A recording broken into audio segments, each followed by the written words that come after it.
welcome to the first of this year's Farm Business Updates.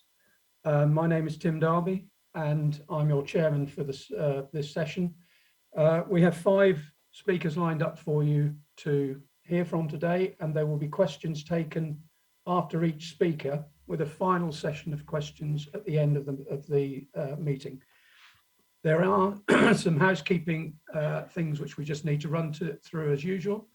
And if somebody could just move my slide accordingly. We'll go to the agenda first, quite right, and then we'll go to housekeeping.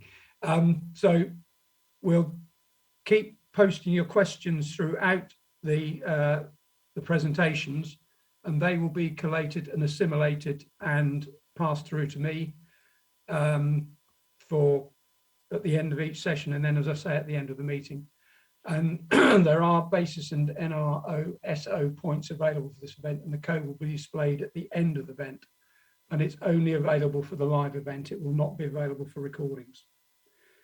And I hope that we can now get on. I understand when I last had a notification, we were well over 50 attendees, so that's great to hear. So without further ado, I will introduce our first speaker, Simon Cowell, who has come to talk to us about his soil, or how he operates his farming, and the management of the soils on the farm. He first got interested in soil and its biology 20 years ago, and has been improving the heavy clay soils by ceasing tillage and making and applying highly biologically active compost and building the mycorrhizal fungal populations within that soil. To prove the theory that a balanced soil food web can provide all the nutrients a crop needs, he hasn't applied any phosphate or potash fertilizers in all that time, and started experimenting with cutting out nitrogen applications as well. In 2018, he won the Soil Farmer of the Year competition, which was organized by Farm Carbon Cutting Toolkit and Innovation for Agriculture. Simon, over to you. Thank you, Tim. Morning, everybody. Thank you, everyone, for taking the time to come and listen to what I've got to say. I'll get straight in with if we go to explanation of what I've been up against. I farm on the Essex coast, on the sort of south bank of the Blackwater estuary. Most of my farm was below sea level and was covered in sea. Probably 2/3 of the farm was underwater until they drained it. So it's very heavy clay. You'll find most heavy land farms in the country will say they've got the heaviest land, and I'm no exception. I think I've got the heaviest land in the country, and I've actually got proof of that because I've got the soil test. It works out about 50% clay, 45% silt, very little sand in my soil at all. But the other measurement of heaviness of soil is the amount of magnesium that the soil contains. So I've got a pretty high cation exchange capacity, so 25 or 30, some of it. 30% of the holding capacity of that is magnesium. An ideal soil would only have about 12% magnesium. And it's the magnesium that makes it really sticky and wet when it's wet, and difficult to work. And then within a few hours, it'll dry out to being rock hard. And it's just a high percentage of magnesium that causes the problems. You can see from the photographs 20 years ago, it was just clay really, and very little topsoil left after sort of 30 years of heavy cultivations and ploughing. I mean, I started off without much natural topsoil, but really that had all gone by that time, and so I knew I'd got to try and do something different. And you can see the photograph on the right, how by leaving the soil alone, I've started to build topsoil and organic matter in the surface. There's about 4 inches of topsoil that's built up now over the top of the clay, and organic matter levels have risen.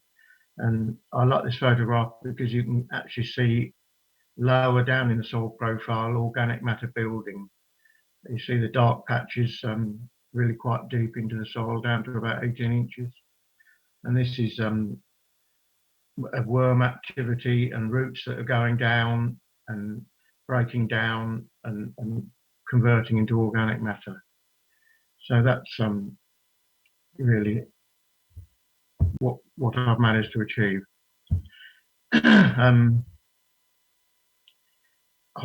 I decided 20 years ago that I could do something different, and it soon became obvious that the less I moved the soil, the easier it was to manage. I was getting easier establishment, but easier drilling additions. And so by 2004, I gave up all cultivations altogether, and went to completely direct drilling, and I haven't done any cultivation since then. And that was really the biggest revolution for me, because I've started getting good crop establishment across the whole farm without it ending up with areas with nothing growing and poor thin crops, which I was just struggling with before. So that's the best thing I'd ever change, really, and I would never go back to doing any sort of cultivation. It's just much the best way of managing the soil. And anyone who says, "Oh, we can't direct drill because our land's too heavy," I would just dismiss that as wrong. So once I've started taking interest in the soil, it all leads to studying the soil biology, which is far more interesting than the physical and chemical side of soil. And you begin to realise that the natural soil systems can do a lot towards helping us grow crops in a more healthy way and a cheaper way. So it's sort of been a 20-year journey of learning, really, and just been so fascinating and interesting.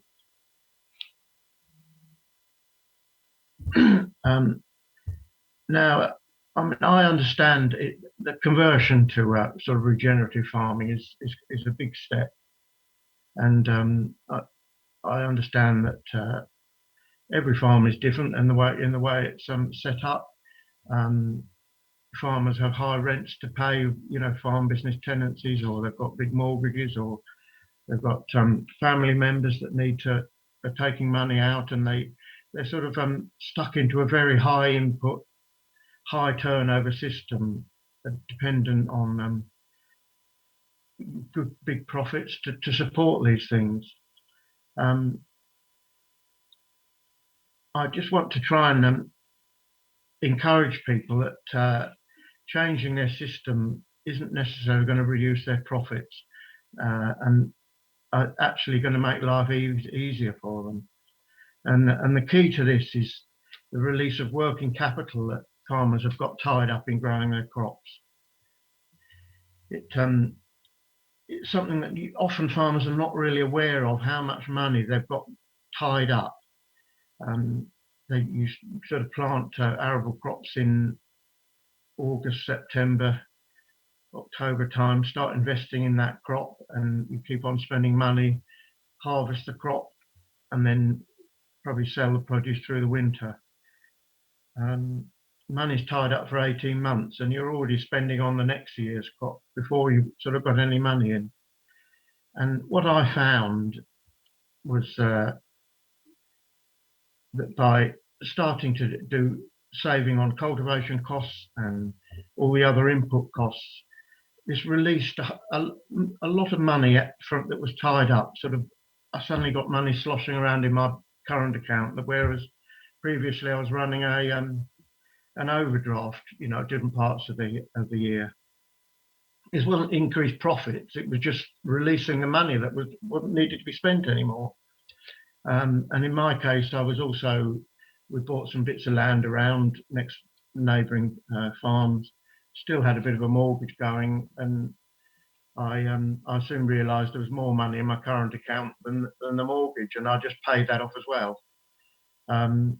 and this was just really liberating for me, that I didn't have any debts or any owe anybody, and I wasn't answerable to anybody.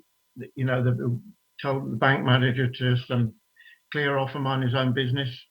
And that, to me, that was just freedom to then experiment.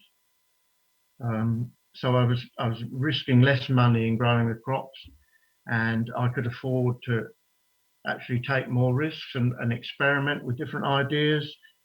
If something didn't work, it didn't matter if it didn't make a profit or I lost money. You know, it was just so much more enjoyable situation for me. I know a lot of farmers, probably more business-like than me, have got it all worked out, but for me, that was much easier. So I'm just going to go through a few areas and ideas where it's easy to save money with the system I'm running. And I'm going to use winter wheat as an example, but these ideas are relevant to whatever crops you're growing. So obviously the first thing, stopping cultivations, you're just saving so much time and money and labour, diesel. Smaller tractors, you don't need to replace the tractors so often because they're just not doing the work anymore. And that's, you know, a really obvious money saving idea. Next one.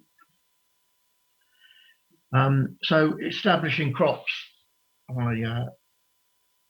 I save as much seed as I can. Pretty well all my own seed I grow.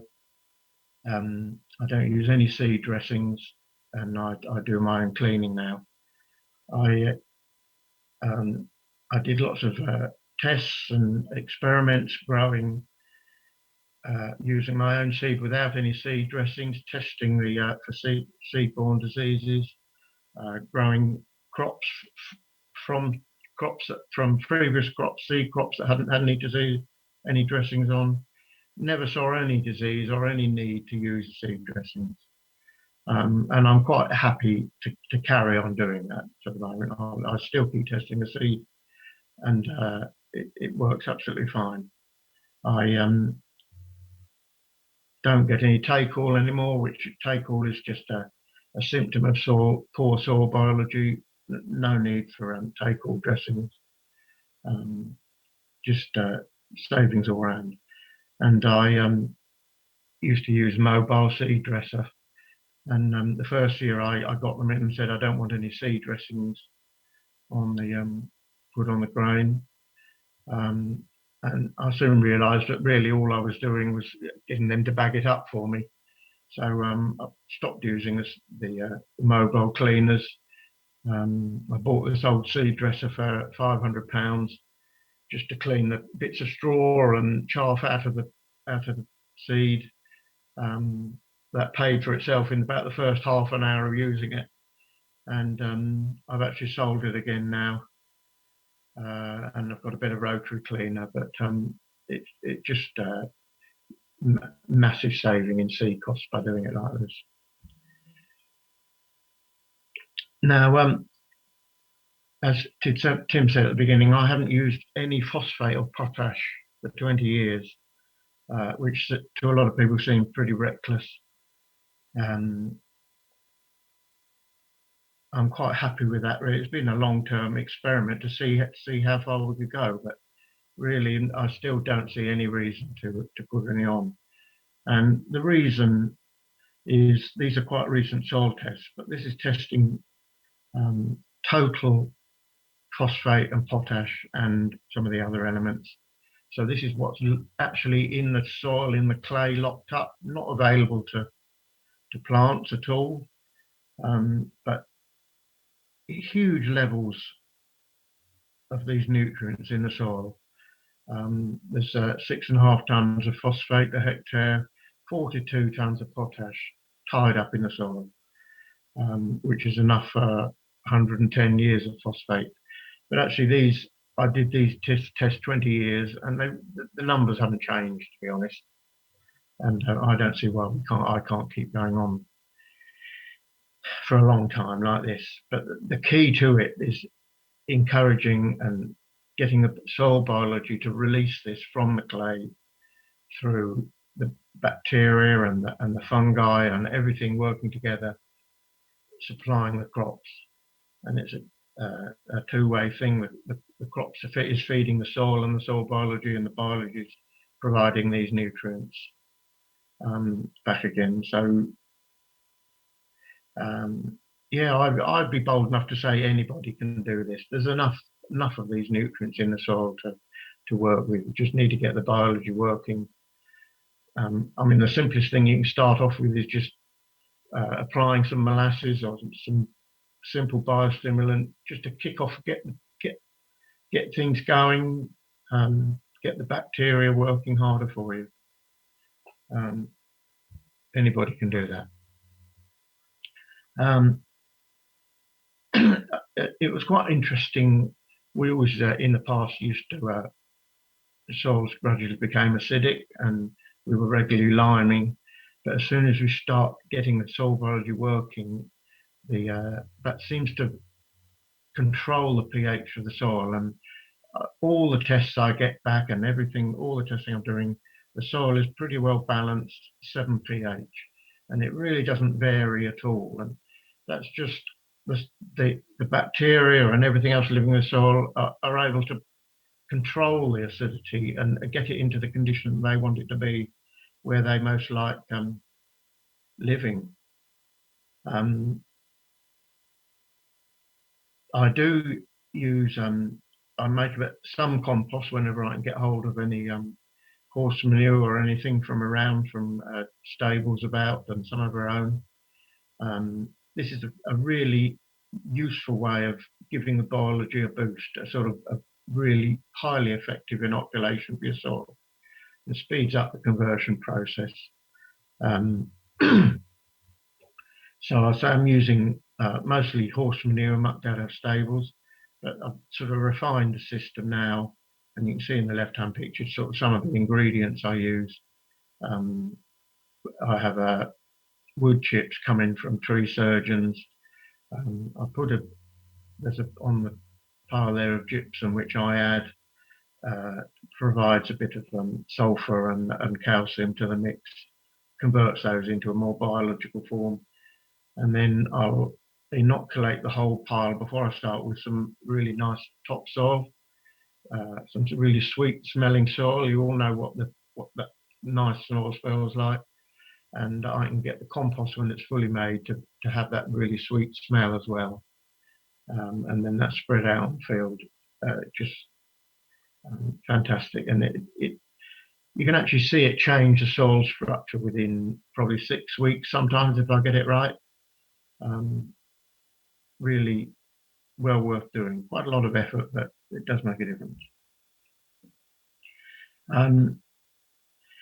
Right, slugs are a really big problem when you start direct drilling, and I nearly gave up in despair in about year 3. There's slugs everywhere,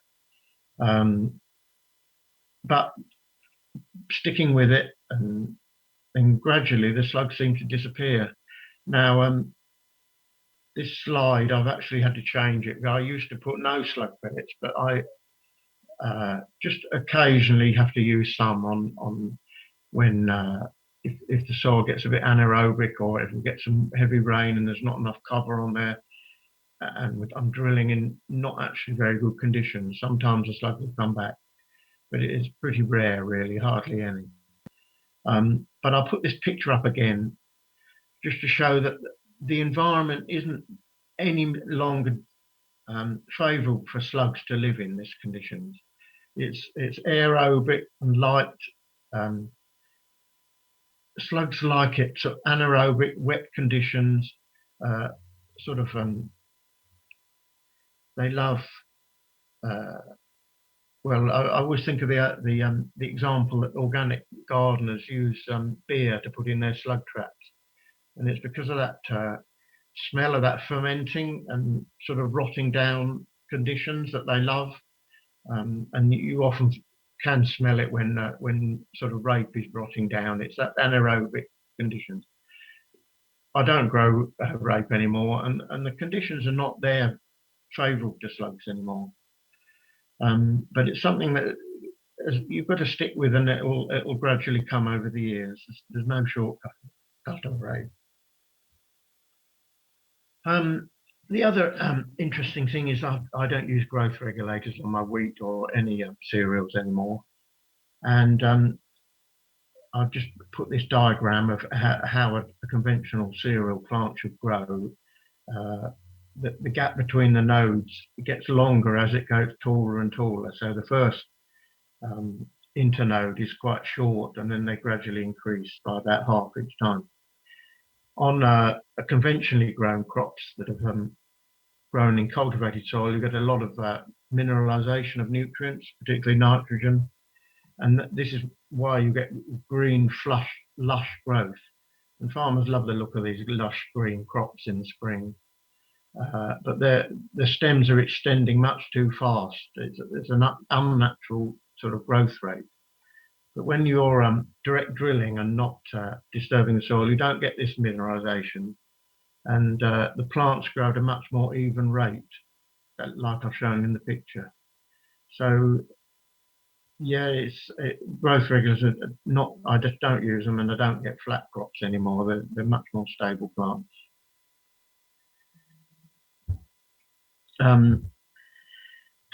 Insecticides is another difficult one.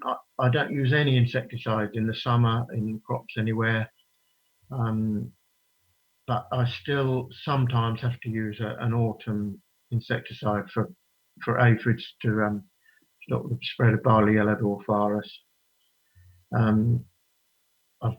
Sometimes I've tried to say, right, I'm going to give up insecticides, and it's sort of come back to bite me really. And this was when we had a very mild autumn and winter, no insecticides, and it was quite obvious that there'd been a sort of plague of aphids blown into this field of wheat and infected it all. So I don't really believe in the idea that build-up of predators is going to control the aphids when you get a massive influx of aphids. That's just how nature works sometimes. And so if it's mild, then I will spray for aphids. I don't see any way around that. I'm using a lot less fungicides. I haven't got to the point of not using any fungicides, but I'll probably, on average, just use 2 applications of fungicide in the spring instead of the normal 4. Don't bother with the first one, and often don't need a veneer spray, but sometimes it'll just be 1 fungicide through the time. But rather than being proactive, I just feel I can wait and see what happens. I'm sure that the plants are more resilient and more healthy and able to fight off disease, and so the disease just is a bit slower taking off, and it gives me a bit of time to react if I need to. And the other thing is I grow a blend of wheat varieties, 4 varieties mixed together, which are not related to each other and have different sort of disease profile, and that does help the spread of disease through a field or through a crop, and it just gives a bit more time to react rather than having to get in before the disease starts.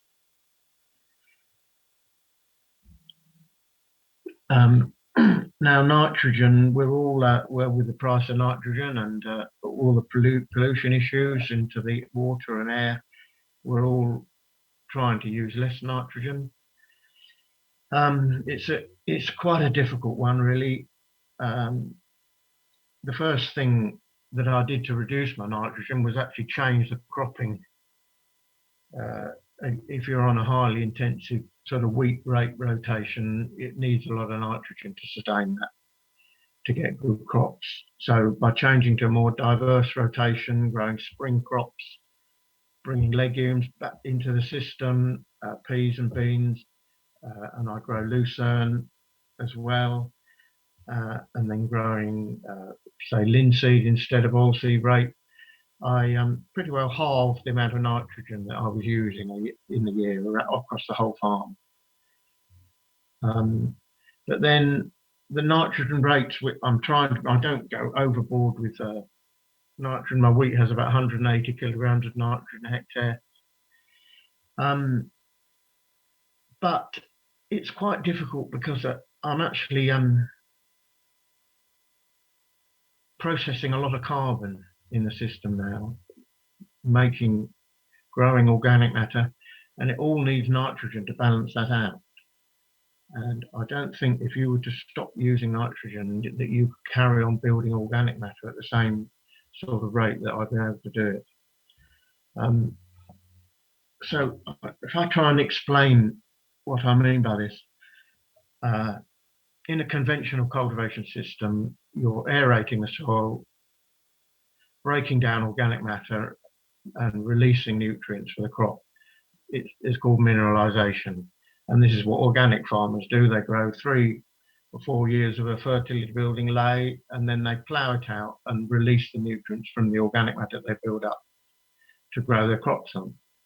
But if you're on a regenerative system where your organic matter is increasing, you're effectively doing the opposite. So we're sequestering carbon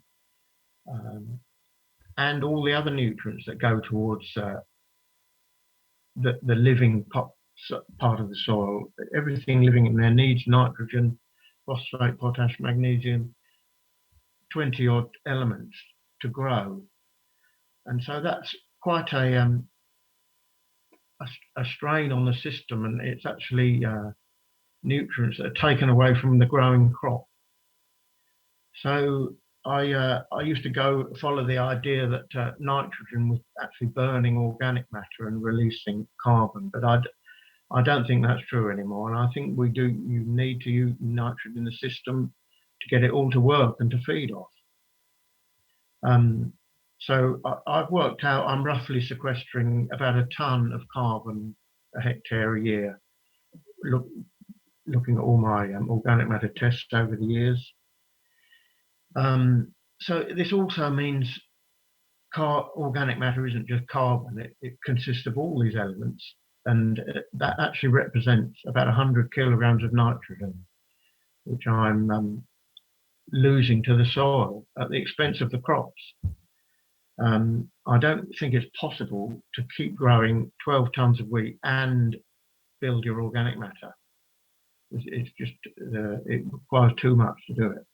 So we have to accept that if we're going to store carbon and perhaps be paid for that, we're going to have to accept lower yields of crops. There's no way out of that. So really we're providing a service, storing carbon. There's all sorts of talk about how we're going to get paid for doing this. We're growing 2 crops. We're growing above ground cash crop, and we're growing a below ground organic matter store. So there's 6 of us farmers who won the Soil Farmer of the Year competition, got together, started this Green Farm Collective to try and monetize some of this to help pay back what we're doing. But we soon realized that actually there's more potential in our natural capital and getting businesses and individuals or whoever to sponsor us on these things. Big companies want to show off their environmental credentials and show what they're doing for the environment, and they're really keen to pay us to do this, to sponsor our woodland or our hedges or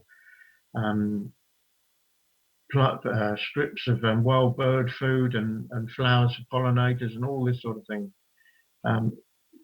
rather than relying on the government to pay this through the ELM scheme. This is a similar thing, but money from private enterprise. And you know, they'll pay farmers hopefully to convert to regenerative systems. And we think there's much more potential in this than the carbon market. So we've teamed up with Trinity AgTech to use their online platform to work all this out. They've spent about £7 million building this system.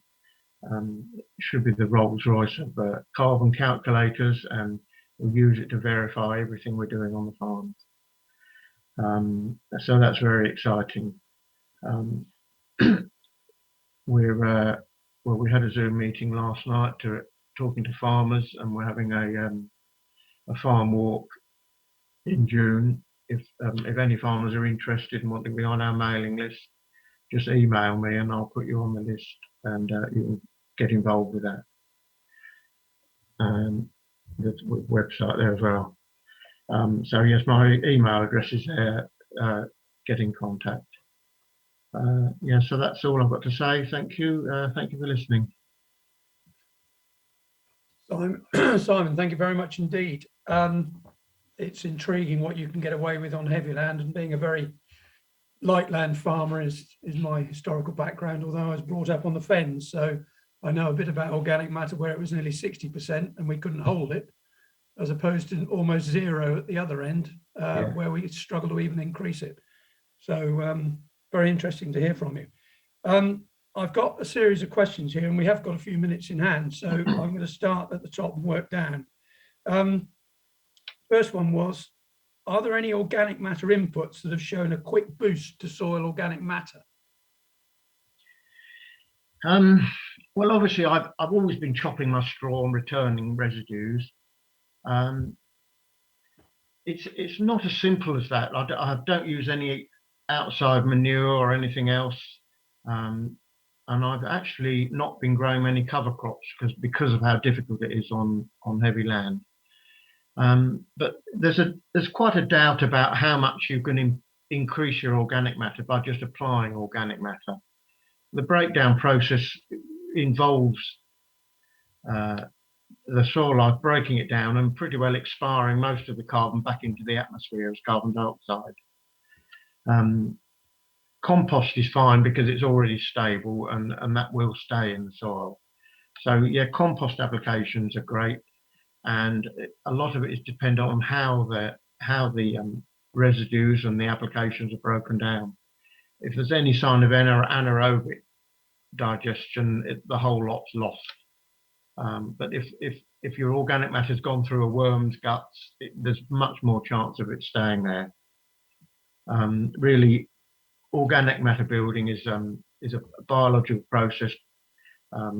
Plants, through their root exudates, feeding the soil life and multiplying and growing in that way, and then dying and being eaten. And it's not as simple as just applying manure, although over the long term, obviously that will help. Thank you. How many years was it before you really started to see a return from going to direct drilling? Well, as I said, the crop establishment was straight away far better for me, because my soil was just so difficult to get the good seed beds, and when the weather was against me, it was nearly impossible. So for me, yeah, the first year. But if you're already operating a good system on lighter land and growing good crops, it will take a few years. But most of the problem is sort of learning what to do and what works on your farm and which crops work the best, juggling the rotation so that one crop follows another, and you manage your residue right. And I mean, I was trying to grow rape after chopping straw and growing rape, and after a few years of wet autumns, I realised that just wasn't any good at all. And so it takes a little while to learn what works. I don't think you can just assume you're going to have lower yields, but there is a learning process. And what I wanted to get over is that by releasing your working capital, that gives you a bit of a cushion to make mistakes. Yeah, and given what you were saying about chopping straw and leaving it on top, is there actually an argument for removing the straw, putting it through a composting system and getting it back another way? That would be the ideal, actually, but the work involved and that sort of kills the idea. I've thought of it myself, really.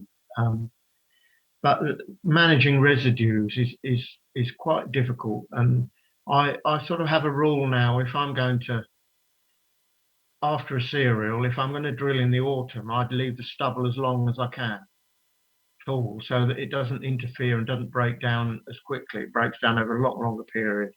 Doesn't interfere with the following crop. And I've got a stripper header as well, and I strip my linseed, which I leave standing, and drill into that.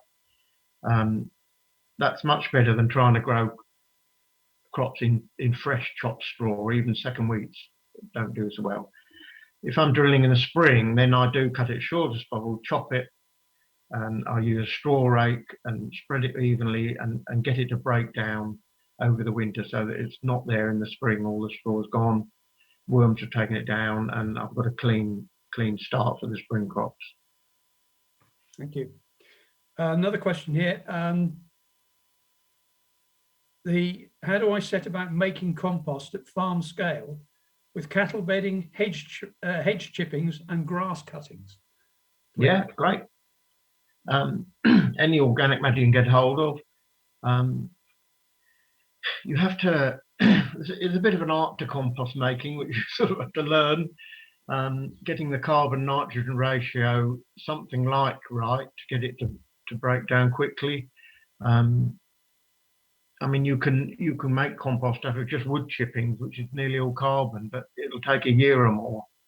But when you get the mixture right, if you've got manure with lots of straw in it and the right balance, it can make in 6 weeks. The stumbling block for everybody that wants to try it is the method of turning. And I was lucky to find an old second-hand windrow turner to use. You can do it with a loader or a 360 digger, but it takes a lot longer, whereas I can turn a long row in half an hour with my machine. But it's still worth doing however you do it. Even if you've got a muck heap, just do turn it a few times, move it over and get some air into there. The product will be so much better if you can do that. So the next question will probably be is where the hell are we going to get all the raw materials we need to make the kind of quantity of compost that you and your locals may require? Because it's a significant amount and it's not something cheap to move around the countryside. No, it is difficult, and you can't afford to start carting it very many miles before it's not viable. And I could use 10 times as much as I'm able to get hold of. And obviously I'm in competition with other neighbours for any manures that are around. So I'm not saying it's the answer. We need to find other ways of doing it. But what I will say is I only apply very light rates of compost, something like 4 tons an acre. And I'm treating that purely as a biological inoculation of the soil. I'm not trying to add organic matter or nutrients or anything else with those sort of rates. Yeah, okay. Somebody who's really on the ball has just pointed out to me that you have to have permits in place if the compost products don't come from your own farm. So red tape rears its ugly head again for a number of reasons, I suspect. But is that something you I don't want to incriminate myself here. As I understand, you can have a manure heap in a field for within a year where you're going to spread the manure.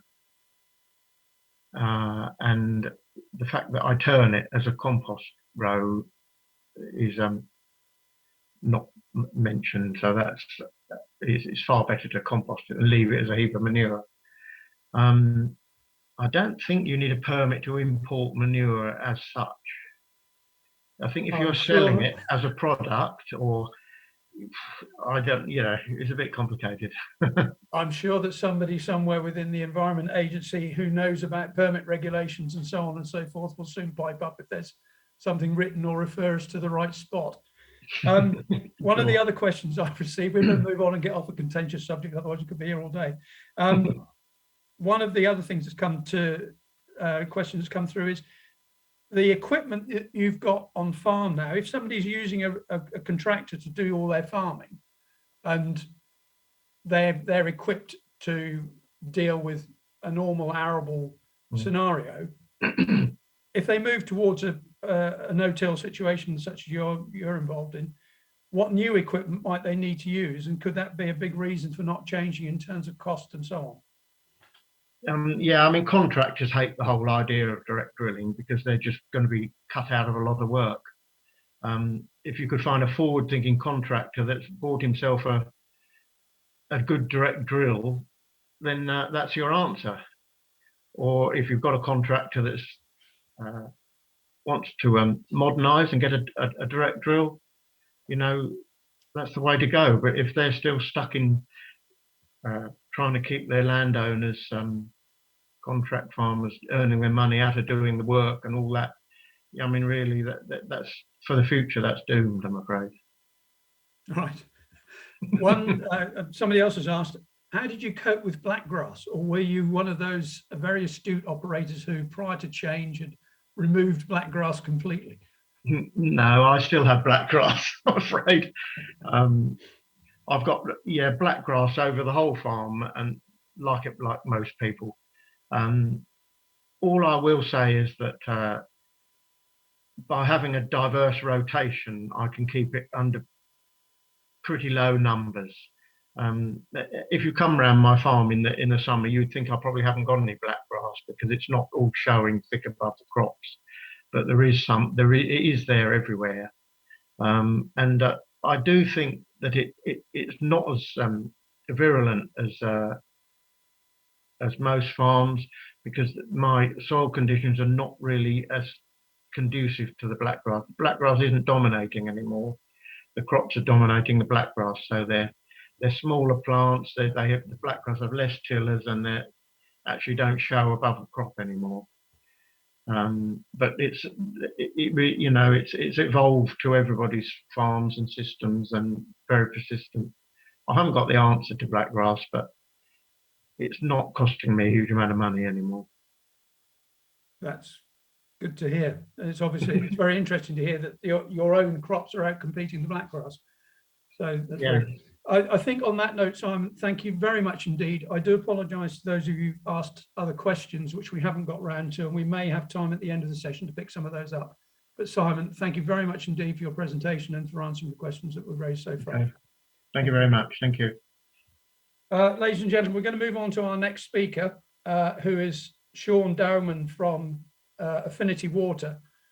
Sean is speaking on behalf of all of the water companies that operate in the east of England. So that's Angling Water, Cambridge Water, Essex and Suffolk Water.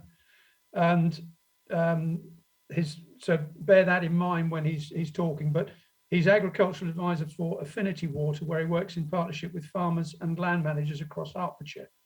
Sean is going to give us a brief update on water quality, and we'll be representing, as I say, the 4 companies that operate in the east of England. Sean, over to you. Thanks, Tim, and good morning, everyone. Yes, as Tim says, my name's Sean. I work for Affinity Water, and yes, I will be giving this presentation on behalf of the 4 water companies in the East. Those of you who are familiar with our face-to-face events that we ran before COVID, you'll be used to, quite a local update on water quality, because we host these events at 6 or 7 locations across the East, and we really are able to delve into water quality and the specifics of each catchment. Obviously, with my short 10 minutes today and the whole of the East, I'm not able to give you that same kind of local update, but I'll give you a general picture from across the East.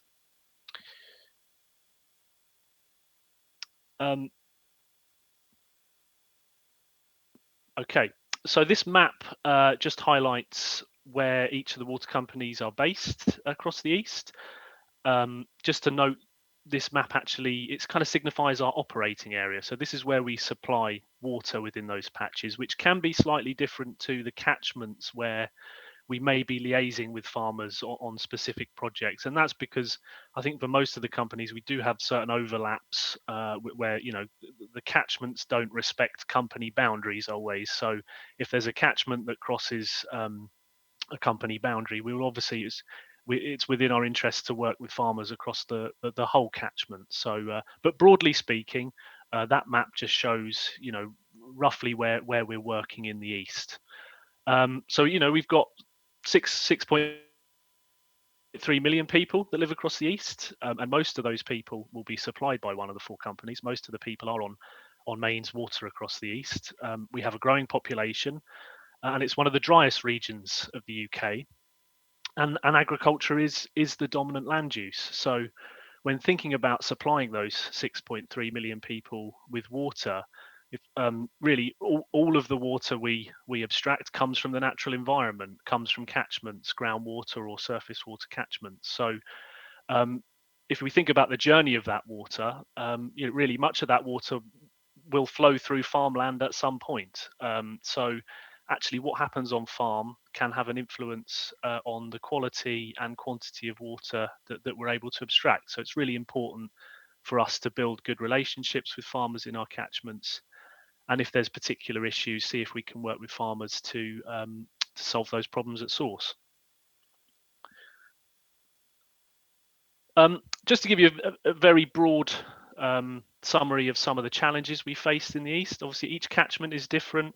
Each water company will have specific nuances and challenges that they face depending on their infrastructure and the geology and the land use of each catchment. But broadly speaking, we have some shared challenges across the east when thinking about you know, impacts on raw water quality. Pesticides in water is one issue. I'm sure many of you are familiar with the issue of metaldehyde in water, which is something we've worked a lot on over the last decade. There are other pesticides that, when found in water, can be a challenge to treat. Nitrate in water is another issue. Again, can be at high concentrations, can be something that's difficult to treat, and you know, with sources from agriculture, but also wastewater treatment as well. Turbidity in water, this is essentially the cloudiness of water. So this can be caused by soil erosion or runoff from roads. And there's biological contamination, things like cryptosporidium and E. coli. So it's obviously these are all challenges that we have to be aware of, understand the sources of some of those pollutants, and obviously ensure that we've got good treatment in place to deal with those, but also invest in our time and knowledge of working in catchments, working with farmers and other land managers to see if there are certain opportunities where we can actually reduce some of these issues at source in the catchment, and that's beneficial for everyone. You know, no farmer wants to lose pesticides from their fields or nitrogen from their fields. So if we can find, you know, sensible solutions that reduce losses, then that, you know, that's a win-win for all.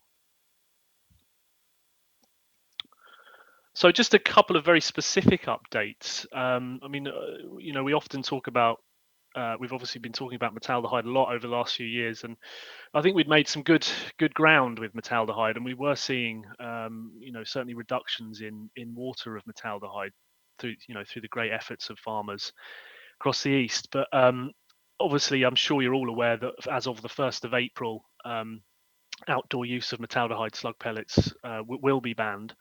Obviously, still ferric phosphate pellets, which are very effective, that can still be used. But also carbetamide, which is the active predominantly in a product called Crawler, which will also be banned from November this year. So I just thought it'd be important to update on those two specific actives. Okay, so yeah, just a couple of water quality slides now. You know, this normally features in an FBU update. We'll, like I say, we'll give you a local picture. Just going to give you a little flavour of some of the water quality data across the east. So This is a slide from Essex and Suffolk Water, and this shows nitrate concentrations in the River Waveney, where they abstract water, over the past 18 years. And as you can see, there's a sort of seasonal picture where they see high spikes in nitrate in the winter months, going down to much lower concentrations in the summer months. And this has been the picture really over the last 18 years. And the point they wanted to make is that despite significant changes in the catchment, NVZs, a change in perhaps a reduction in livestock numbers, better practices, more precision farming, that's not translating into clear improvements in the water quality, which they're quite puzzled by, but are continuing to work on understanding this and seeing what they can do about it. Another nitrate slide from Cambridge Water. This shows nitrate concentrations over the past 7 years, and they are seeing sort of an increasing trend in nitrate concentrations. Cambridge Water is quite, as far as I understand, quite reliant on groundwater, and nitrate in groundwater can be quite a complex picture. You can often have a time lag in what you detect in water compared to when those problems have arisen. So this could be a result of practices that occurred 20, 30 years ago. So that has to be borne in mind. But Cambridge Water are sort of investing in certain catchment solutions like funding cover crops, and they're doing that in partnership with us actually on the North Hertfordshire, South Cambridgeshire border. So hoping to invest in cover crops to obviously help reduce nitrate leaching around some of these groundwater sources. And finally, just to show that we're not only collecting water quality data from rivers and groundwaters, we've also got a number of trials going on, and this is an Affinity Water trial where we're working on with a farmer and seeing if we can understand a bit more about companion cropping. We're sort of measuring the agronomic benefits of companion cropping, but also understanding whether companion cropping can be a useful mitigation tool against propyzamide losses from fields. So this is a relatively new trial, so I can't give you complete conclusions of what we've found so far, but we've been monitoring propyzamide in the soil that's leached through the soil under these different companion crops, so fenugreek, berseem clover, and buckwheat, and seeing whether there's they are having an impact. And we're seeing some differences already, which is interesting. So certainly something we'll happily update on when this trial is complete. So really, I don't want to say a lot more than that. I think there's so much going on between the different four water companies that like I say, it's very hard for me to give you too much detail. But just wanted to highlight that obviously we're working together as water companies, but also working together with farmers in catchments to see if we can find solutions to some of these issues. So there's funding available for certain in certain areas, and support, advice available. So really do get in contact with us, and I've putting a slide up here with our contact details. So I'll leave that up for a few moments, but do feel free to contact us. If you get the wrong email address, it doesn't matter, because we all know each other, and we can obviously direct you to the right catchment team if you're in a target area. So yeah, that's all from me. So thank you for listening. I think we're a bit tight on time, but I'm happy to take any questions if there are any. Sean, I have a message that says no questions for Sean. whether that's the big fat controllers conscious of time, or whether that's right or not, I don't know. Yeah, but whether I'd say that's a good or bad thing, I don't know. Thank you very much indeed for your presentation. I find it fascinating that that we're not seeing the reductions in nitrogen and that the MVZs were expected to show, and I think it does beg the question, or it does prompt the need for a lot more research into this. And I'm glad to hear that we're seeing an attitude from the water companies now to work a lot more closely with agriculture to try and find solutions. And I hope that that they will appreciate that we can't, as agriculturalists, we cannot do it on our own. Our pockets aren't as deep as yours, I'm afraid. And the ability to work with you to find solutions is much appreciated. So hopefully those farmers who are involved with your collaborative work can continue to do so. So thank you once again. And what we'll do now, we'll move forward with our next speaker, who is Richard Wordsworth. Richard was brought up in Northamptonshire and is from a farming family that is now scattered across the southern counties. He has a keen interest in the industry he represents and can often be seen out and about in the countryside, seeing what's going on in his role as the NFU's Senior Basic Payment Schemes Advisor. Richard has been with the organisation for more than 20 years, following time spent as a business consultant in East Anglia. And he's dealt with support schemes since the days of IACS. Blimey, that is going back a bit. During his time at the NFU, Richard has covered most things from individual claim queries, implementation issues, drafting guidance, to raising concerns directly with ministers. His knowledge has helped with his current work on the BPS and is also with other schemes such as productivity grants. More recently, the challenges that lay ahead with the introduction of DEFRA's agricultural transition plan, which Richard is now going to talk to us about as part of his presentation today, titled "The Changing Support Scheme Landscape." Richard, best of luck.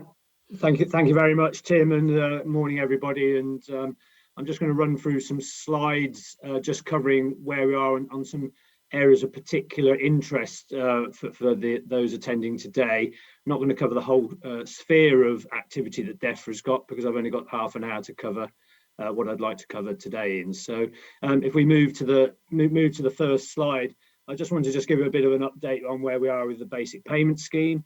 Obviously that still runs for this year, 2022, and will also run in 2023.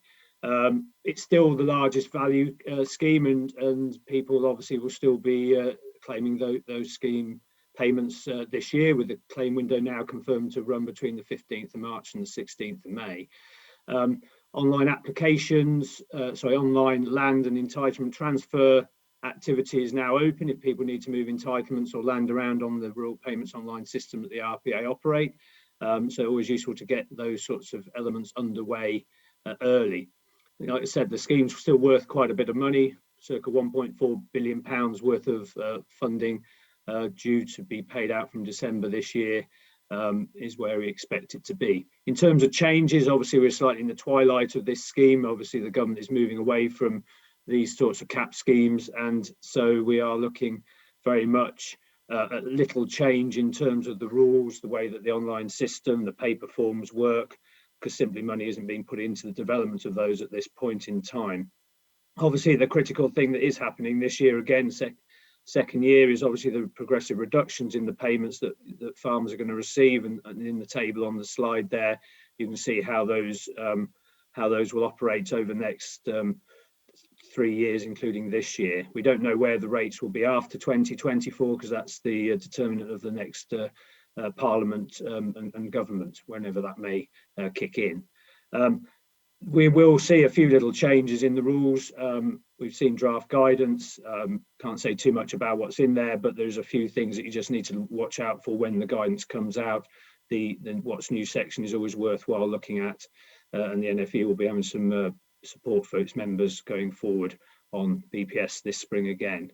Also critical to note that there may be some linkage between the future delivery of direct payments through the de-link payments option and lump sum exit payments with BPS this year, so just need to watch out for that. And of course, with any public payments, there is always checks that are going to carry on to ensure that people are claiming things properly and correctly. And field officers, as opposed to inspectors, will now be visiting farms up and down the area. In terms of cross compliance, again, that is still in place, and that will still run and operate this year and next year. Slightly different arrangements around inspections, field visits, where letters will be sent out soon after a visit to tell the farmer if there are any issues, and then that will be followed up with further information. Excuse me. Critical this time round also is that the inspector is there to help and guide as much as to find any fault, which is a welcome change in the way that this whole system is moving, and that you'll see more of that in the new schemes that will be touched upon in the session on the 9th of February. In terms of proportionality of penalties, we are expecting to see some slight adjustment to the proportionality of penalties under NVZs, which is SMR1, and under sheep and goat and cattle identification and registration. So that may come through if people are picked up with any issues at that time. So let's just move on to the next slide, where we will have a look at the development of direct payments, which currently is the generic name for what BPS is paid out in. And this infographic basically gives us an idea of how things are moving over the period from last year through to 2028. So obviously we've got the reductions in direct payments in the form of BPS at the moment. We have two other bits of activity which you may have picked up. One is around the lump sum exit payment scheme, which has been mooted, and there was a consultation last year.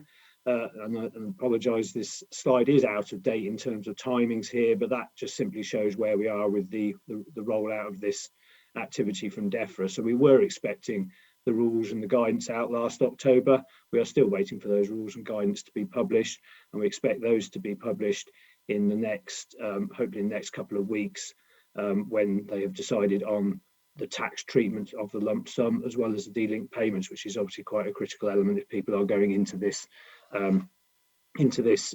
form of payment going forward. And just to remind people that the lump sum exit payment is there for people who are exiting out of the industry. That means they're giving up land, selling it, potentially gifting it to other family members possibly, or selling, renting out on that side. So expect to see more information on that in the near future, and that will operate, we believe, just for this year 2022.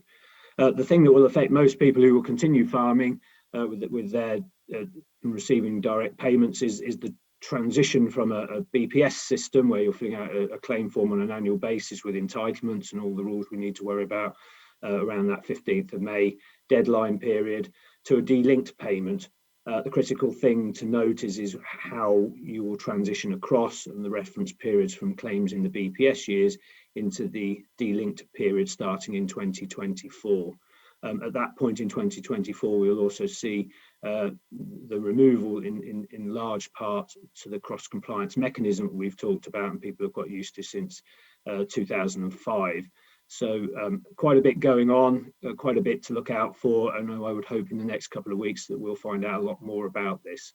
There is a farmer's guide coming out to claimants of BPS to explain in more detail this activity, and the NFU no doubt will be putting on some support for members over the coming weeks as well on that side. So if we just move on to the next slide, thank you, which looks at Future Farm Resilience Fund.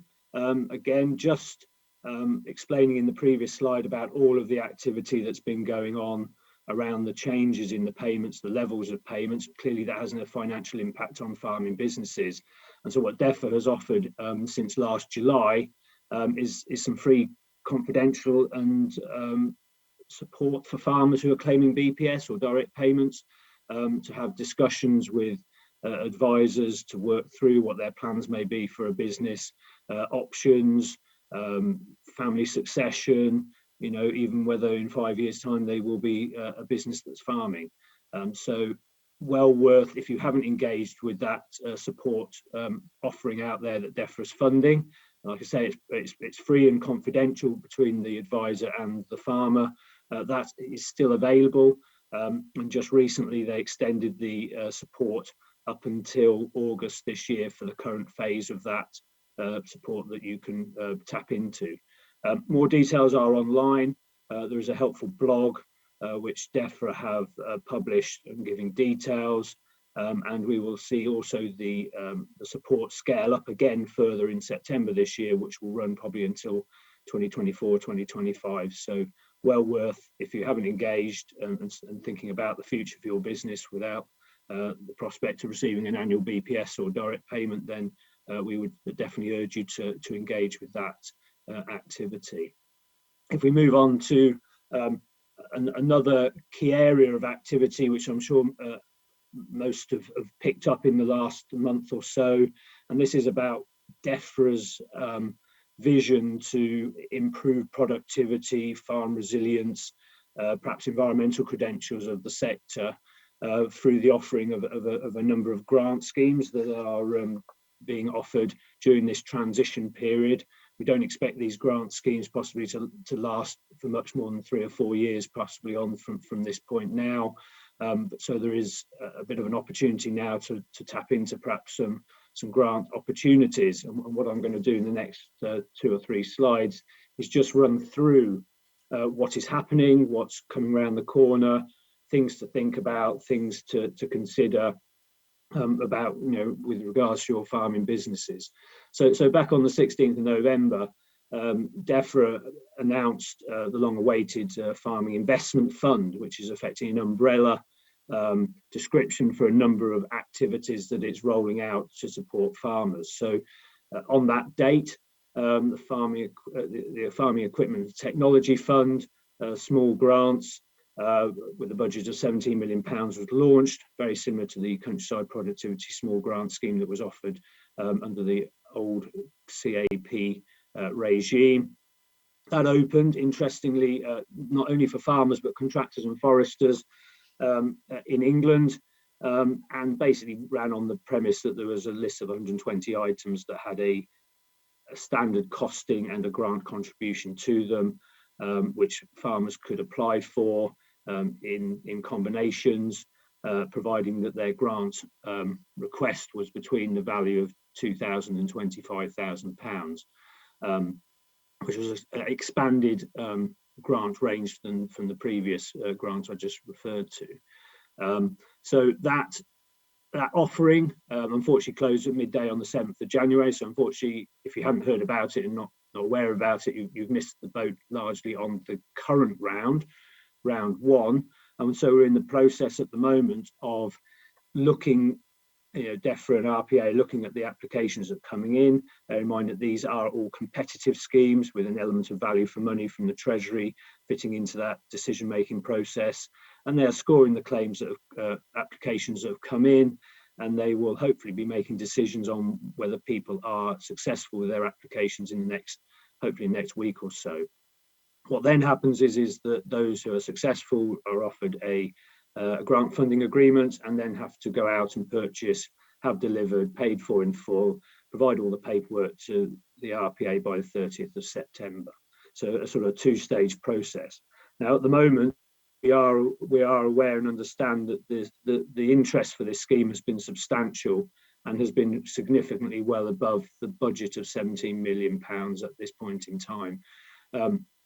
In some respects, that's great news. People are interested in this scheme, but there's obviously a concern there around how that works and how people and how we can support all of those farmers. So there is certainly a request in from the NFU to DEFRA and government to see if we can increase that budget from £17 million to support as many farmers who are wanting to improve their productivity and potentially their environmental credentials on that side. So we'll watch this space, I think, is the key message here for those who are in this scheme, both in obviously to find their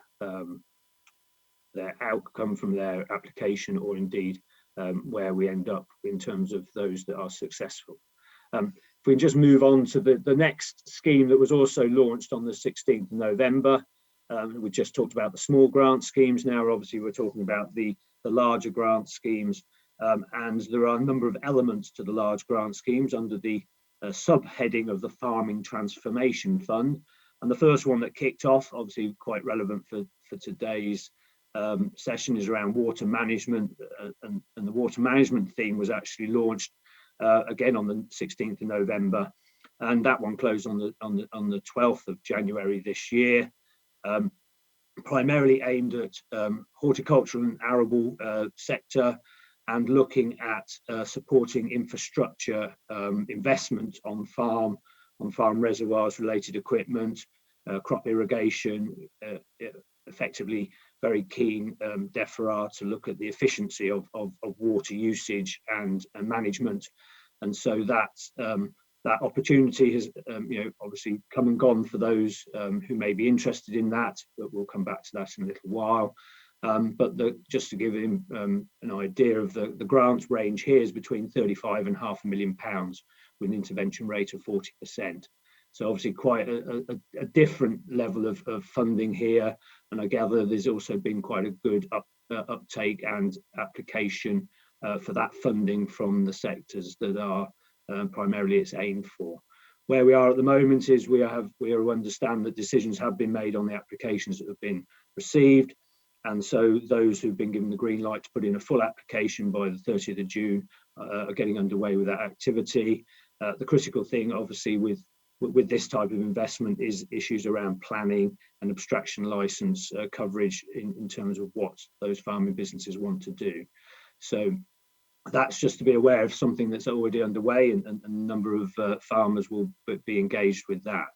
So we just look ahead on the next slide to where we are with another element of the Farming Transformational Fund, which was launched more recently, and in December the information was released, but only on the 19th of January this year did the initial application window open and an online checker for people to actually put in their initial outline requests for applications. That runs until the 16th of March, and that covers about improving farm productivity. Now I've identified a number of items there which are more livestock related, dairy, obviously pigs, but equally there are horticultural avenues for this particular fund, automated weeders, robotic machinery and that type of thing. So that one is currently open if people are interested in it and haven't picked it up, but very much again it's about productivity, environmental benefits of that, and making farming businesses more reliant and more sustainable going forward. Excuse me. If we move on to the next slide, which is my final slide, I appreciate there's quite a lot of words on here, and there's quite a lot of activity going on, but just to complete the picture of where we are at this moment in time, we have a third element of that Farming Transformational Fund expected to be launched possibly end of March, early April, which is around adding value. We don't have a great deal of detail around that one at the moment. Possibly the funding may be at a similar level to the previous one, of around circa £25 million. Again, competitive scheme, possibly likely to be a little bit more open to potential projects and activities that the farming sector may want to seek funding for. We expect it to also cover that £35 to £500,000 co-fund grant limit on that side. So watch out for that one coming around the corner. Again, that one will have a slightly different timescales to the others, and we have asked DEFRA to make sure that they keep tabs on all of these dates and windows so that people can keep a track on them. What's coming further down the line, and again, details of this are obviously less determined at this point than they will be later on in the year, but there's a number of other things that are coming down the tracks that we are aware of. So that Farming Equipment and Technology Fund, that small grant scheme, we are expecting another round of that to open in the autumn.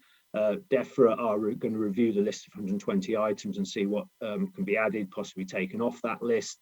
So there's no guarantee what's on the current list may be there when it's offered again.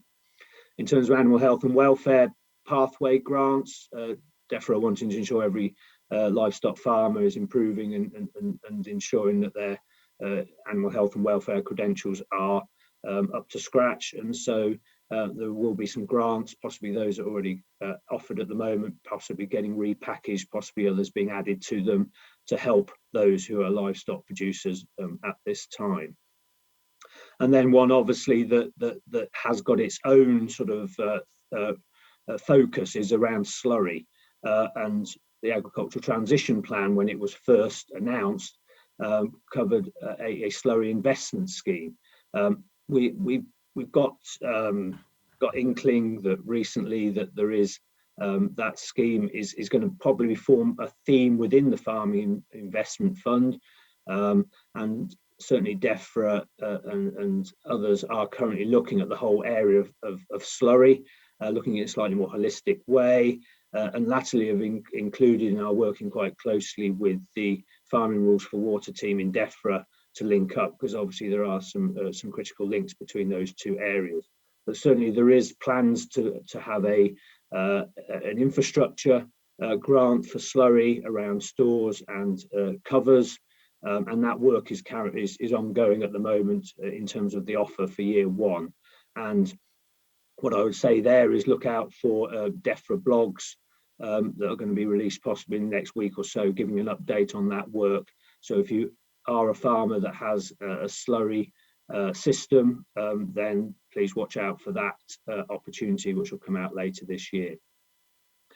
All these schemes, there's quite a lot of them. There's been quite a bit of criticism from the industry and farmers about, how do I keep on top of all these schemes that I've just run through?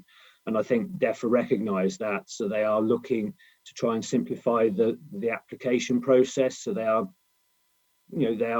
developing something called a strategic grant service, which hopefully will be launched later this year, to sort of draw all these grants together so that you can follow a more logical path and that you don't miss a particular facet of one grant opportunity on that side. So please look out for that. And there may well equally be some additional farming transformational fund rounds, as well as themes in addition to those that we've covered today. Tim, I hope that's given everybody a bit of a run through of some of the grants and schemes that are currently out there. Obviously, in the 9th of February session, there will be further coverage of DEFRA activity on agri-environmental schemes and so on and so forth. But hopefully that helps everybody, and more than happy to take any questions if there are some. Richard, thank you very much indeed. I think the one thing that's just revealed is what a minefield is ahead of us, and how the hell we're going to find our way through it, I don't know. But thank you for trying to enlighten us a bit in there. I think each individual scheme would have taken most of the time that we've got for the whole of this meeting today, let alone 20 minutes in the middle of it. I have a few questions which we'll try and get through. We've got about 10 minutes of time to play with, I think. Something like that anyway. First one was, if you're an old style HLS, am I right in thinking would be assessed and penalties implemented under the EU system rather than the softer countryside stewardship system? That is correct. So we are in a bit of a transitional period at the moment, and many will not necessarily appreciate that actually still some of the schemes that DEFRA and the RPA are administering are actually still being financed by EU funds, and therefore they are beholden to the EU rules and processes that are associated with them. So there is a bit of a cut-off date, which I think is schemes before starting 1st of January 2021, and certainly HLS higher level scheme agreements that have been operating since 2004, 2005 time will still be operating largely under the EU rules. So yes, quite right. The inference I give there on the slight, I suppose, I wouldn't say softening or proportionality element for cross compliance, there is actually a subtle difference between schemes depending on where they are funded and where they originated from. Okay, thank you. The next three questions really are all along the same lines. If I take, I'll read all three out, but I think basically speaking, they cover the same subject. What has your feedback been to DEFRA on whether these grant schemes are any good? Do you think these schemes are any good? Farming Resilience Fund limited to certain advisors and not much use for us. We want to use the right advisors who we want to work with, etc. And DEFRA spends 2 years telling us a scheme is coming and then only gives us a 7-week window to apply, and it's competitive, so you might not get it. So can we really run our businesses like this? And I think that all really comes down to, are these schemes fit for purpose?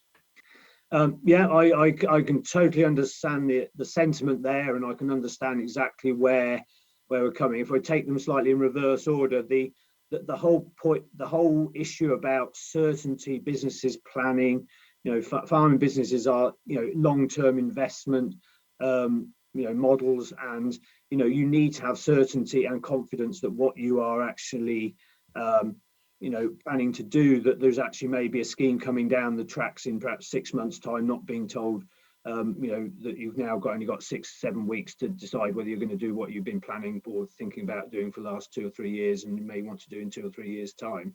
So totally appreciate that one. We have fed that one back into DEFRA. I think with the improving farm productivity scheme that went live on the 19th of January, they actually did issue the guidance on around about the 15th of December last year to give people a bit of a heads up as to what's happening, but we are certainly challenging them to set out in a slightly more defined way when actually these next opportunities will come on tap, so people can think and consider them with all the parties that need to be well ahead of those windows opening. The competitive nature of the scheme is always one that sort of sits in there, and value for money, obviously this is public money. But the critical thing from our point of view is making sure there's sufficient budget to cover the majority of good, strong, justified grant requests that have come in on that side. In terms of the Future Farm Resilience Fund, yes, the way DEFRA has operated that is that they went out to tender with effectively third-party private sector advisors to let them deliver that scheme and that help to farmers. Obviously, only certain ones came forward. I think 19 in the current round. I think there is. I get the feeling that more may join or more may engage with that when the scale up happens in the end of this year. There is a procurement process that I think is going to start very shortly for people to put tenders in. Unfortunately, that has to go through the public procurement process, which runs on an operating system called Bravo, which can put people off from doing it.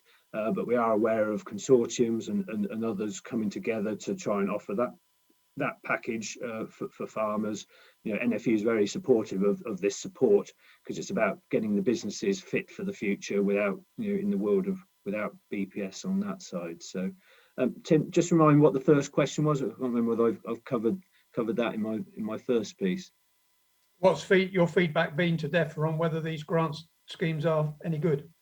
Yeah, we certainly, obviously, as a member representative organisation, we have been feeding back in the good and the bad. Some people are very complimentary to it. I think the challenge we have is that these grant schemes are never going to be a sort of free-for-all. Anything that looks like it's equipment or capital or infrastructure is going to be on that list. Very much at the back of this is a Treasury and a DEFRA that are very keen to make a step change in the industry, and therefore they're directing the public monies towards those areas which can make that change in a world without direct payments and a slightly more environmentally focused approach. Yeah, thank you. I think I will just deal with one more question, but we might have to be fairly short and sharp on it. There's a question on elms, and given the scenario with some of these schemes may not be applicable to a number of farming operations, and the loss of BPS may put them under severe pressure. So the question is, in your professional opinion, can you see that elms is going to be an unmitigated autocratic nightmare of paperwork, trying to start a new scheme from scratch? DEFRA don't have a good track record. I totally recognise that last sentiment, having been through SPS in 2005 and BPS in 2015. It hasn't gone particularly well. What's happening, what DEFRA are trying to do, I think they're trying to work things through. They've got a pilot of the sustainable farming incentive out at the moment. There's a pilot for the landscape recovery element of the elms that was just launched this week. They are taking their time to try and develop things so that we don't have that big bang and then the big fall over. The critical thing for me is that these schemes are not a replacement for BPS. They are totally different beasts in terms of how they operate and the funding and what you need to do to obtain the funding. But equally, we're also wanting to make sure that the schemes are universally accessible for all farmers out there, not particular subsets of that. So time will tell, Tim, how this will look going forward. You know, the SFI that's currently being, which will be rolled out this year in its early form, that will have further iterations and developments made to it over the coming years. I think the challenges is we've still got the existing schemes in situ, and some of those you can still apply for. And also we've got the new schemes coming on board, which aren't going to be delivered in a sort of big bang. They're going to, you know, one day they not there, the next day everything's all in place. And I think that's the thing we just need to get our heads around, how that's going to work its way through. Very good. Thank you very much for that. We will move on, but I'm not absolutely sure, but I hope somebody is capturing all these questions. And if we can't actually get them answered during the session and this morning, somebody will be able to get them back to the right people and get answers dealt with. But Richard, thank you very much for your time on that. If we get a minute, we'll come back to you later on. There are a couple more questions in the system. But could we move on, please, to our next presenter, who is Mel Holloway, who is an independent agricultural advisor working with farmers for the last 22 years. She has formerly worked with ADAS, but now works independently with facts and basis qualifications and soil and water qualified, and particular interest in soil management and nutrient planning. Mel works with farmers to develop nutrient plans that give the best economic return to the business whilst meeting legislative requirements, and is going to talk about nutrient management and the farming rules for water. Mel, over to you. Thank you very much, Tim. So what I would like to do, as Tim said, is just provide some guidance on how to navigate Rule 1 of the farming rules for water as it stands now. My presentation will be followed by Alan Jones from the Environment Agency, who will give us a bit of a flavour for what's coming next, and then we both will be able to take questions. Okay, so if I start with Rule 1, and if I just read that out to you, a land manager must ensure that for each application of organic manure or manufactured fertiliser to agricultural land, the application must be A, planned so that it does not exceed the needs of the soil and crop on that land or give rise to a significant risk of agricultural diffuse pollution. And B, it takes into account the weather conditions and forecasts for the land at the time of application. So I find that really wordy. So I think it helps to be able to break down each part. So firstly, the key word there is planned. Application should always be planned in advance so that unnecessary nutrient applications are not made and not picked up until a later stage. Now, the next point talks about not exceeding the needs of the soil and the crop. And both those needs are covered by the 4 basic steps of nutrient planning that we should all be using. So our first step is to calculate what the crop needs in the way of nitrogen, phosphate, potash, magnesium, and also lime. And this is done using the principles of the AHDB Nutrient Management Guide, free to everyone, also known as RB209, which has nutrient recommendations for pretty much every crop that you could think of. You can also take advice from a facts qualified advisor. Our second step in those 4 steps is calculating what nutrients will be supplied to the crop from the soil. Now, for phosphate, potash, and magnesium, this is straightforward, as those nutrients tend to stick to soil. So unless we have issues with runoff or erosion, we can use the results of soil analysis carried out at least every 5 years to give us an indication of levels. What we must do, though, in between sampling is keep a balance of phosphate and potash levels. And this is particularly important because that balance will go down by crop offtake, but often organic manure applications supply more nutrients than a single crop requires. So we've got to think about those additions as well. But those additions are appropriate if we take into account the overall rotational or soil requirements. For nitrogen, it's a little bit different because nitrogen is very mobile, and when it's not taken up by a growing crop, then it can be lost through nitrate leaching, where it's effectively washed through the soil, or it can be lost through gaseous emissions. As such, we need to estimate the soil nitrogen supply by either deep soil mineral nitrogen testing in the spring, which tells us what there is in the soil at that moment in time. And we must also take into account nitrogen that will be held in growing crops.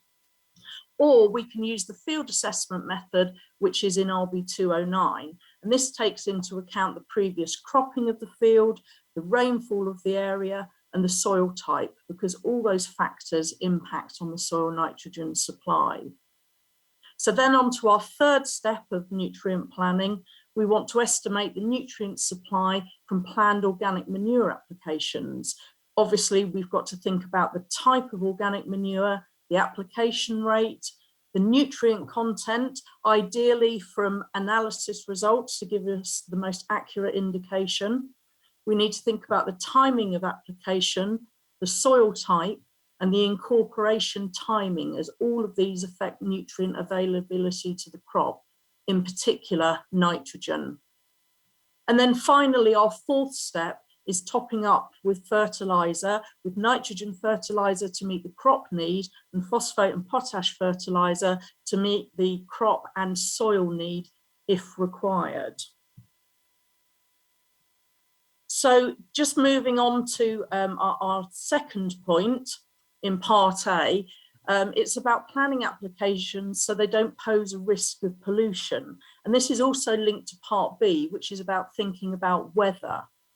So clearly the location of field drains, surface water, and underground water sources is clearly important so that applications cannot reach them directly or even indirectly. So for the latter, think about water movement pathways via slopes, tracks, or roads.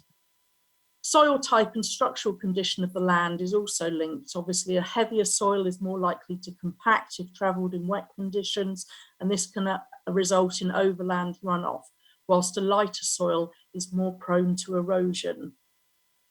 As far as weather is concerned, there are some obvious no-nos. Not when there has been heavy rain, that means that soils could be waterlogged, nor when heavy rain is due. Obviously, spreading on that sort of land is going to lead to nutrient losses, in particular nitrogen. But just remember, if you're losing nitrogen and other nutrients, then it means you need to buy more expensive fertilizer to compensate. Wind and temperature are particularly relevant to gaseous losses in the form of ammonia. That's particularly relevant with urea fertilizers and also with liquid organic manures. So if we move on now to the regulatory position statement, or RPS. So this was released by the Environment Agency last August, because it was clear by the wording of Rule 1 that if you were applying an organic manure application that contained nitrogen to a crop with no autumn nitrogen requirement, such as cereals, then this would be a breach of Rule 1, as you would be exceeding the cereal autumn crop need for nitrogen. And if we think back to a couple of slides ago, if the nitrogen isn't taken up by the growing crop, then it's highly likely to be lost in the form of nitrate leaching by autumn and winter rainfall. So the RPS allowed you to follow a series of questions to see if you could safely apply organic manures in the autumn to crops like cereals with no autumn nitrogen requirement. So I've got a little bit of a flow chart here which simplifies it. And the first question was, do you have a nutrient management plan that shows your planned organic manure application will meet but not exceed crop or soil requirements? If the answer was yes, then you could apply organic manures as you would do usually. This was likely to be the case for grass and oilseed rape crops, as they do have a nitrogen requirement. But what we must remember is that this Rule 1 applies to all nutrients, not just nitrogen. So we've also got to think about our P and K indices as well, and whether there is a soil or crop requirement. Anyway, back to the flow chart. If we had answered no, because we were going to exceed the crop need, then we need to ask ourselves, does the plan show that it will not cause a risk of pollution? If the answer is no, and think back to the risk factors I talked about a couple of slides ago, then you should not spread clearly. If the answer is yes, you are happy that there is not a risk of pollution, then you should ask yourself 4 questions. Can the organic manure be stored at the place of production? Can it be stored at the place of use? Can it be sent to an AD plant, or can it be stored off-site? Now, factors to consider here would be safe storage. So rather similar to the risk of pollution questions that we had to ask ourselves in relation to proximity to surface water or drains, waterlogging risk. It's on concrete, is a way of collecting and storing the runoff. If you answer no, so you're saying you are able to safely store or accommodate those, then you should not spread. However, if you have answered yes, you can demonstrate that you can't apply any of those options safely, then our final 3 points, you have to ask yourself, can you comply with only applying to land with a low risk of leaching or runoff, and only apply to land when weather and ground conditions allow, and only apply at a rate that allows no more than 5 kilos per hectare of nitrate to be leached. Now, if the answer is yes to all of those, then you could spread using the RPS, but you needed to notify the EA of your intention to use it. Clearly, if the answer is no, then you should not spread. So what I want to do is break down those 3 conditions. So firstly, only apply to land with a low risk of leaching or runoff. By leaching, we mean being washed through the soil if it is not being taken up by the crop. So clearly a bare soil left over winter, a light or shallow soil is going to have a higher risk of leaching. If we've got impeded drainage, so for example, we've got compaction or panning, or the land is at field capacity. One point to remember is that land that has been pipe drained, mold drained, or subsoiled in the last 12 months would be at risk of leaching as well, because the operations would create cracks and thus a direct pathway to water from nitrogen. Now, the second point is, can you only apply to land when weather ground conditions allow? So that's back to our pollution risk factors that we've already talked about: recent weather, the weather forecast, and soil moisture conditions.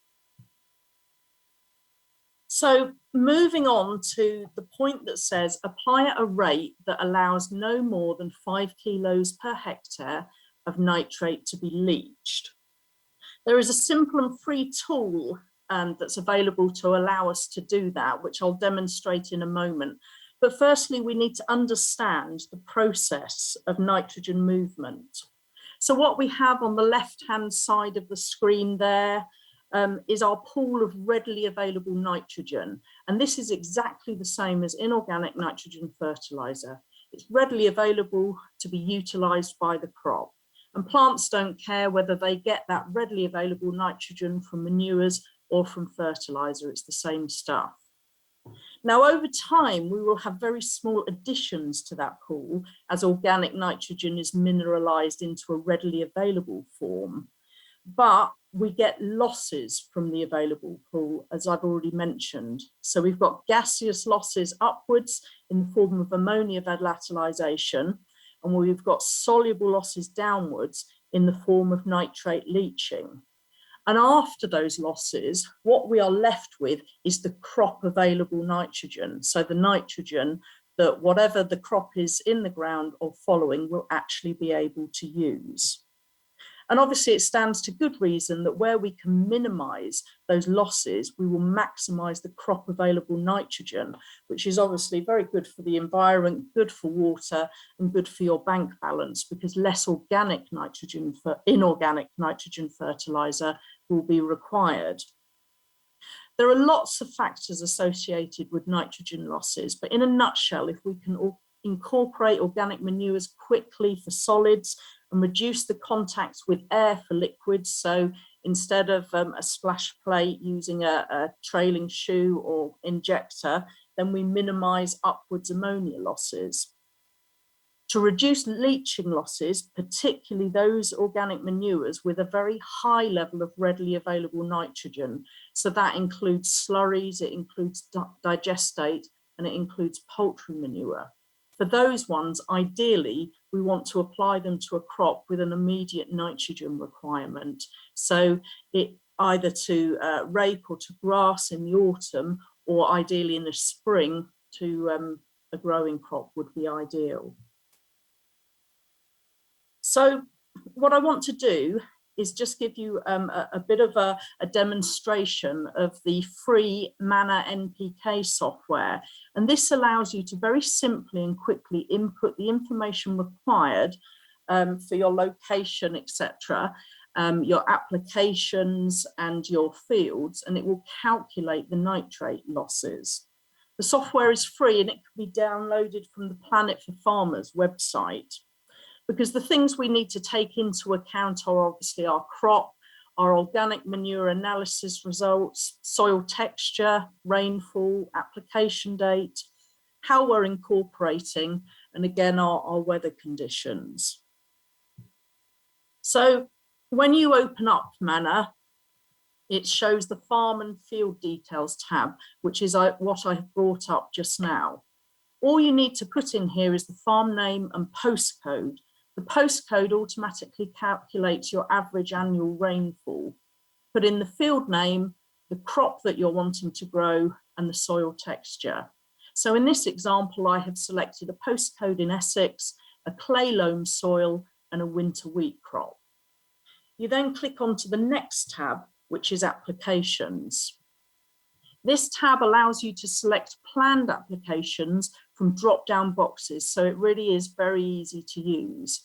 You can fill in your planned application date, the rate, the application and incorporation methods, the delay to incorporation, and even get into the detail of how windy it was, if there was rain forecast, and topsoil moisture.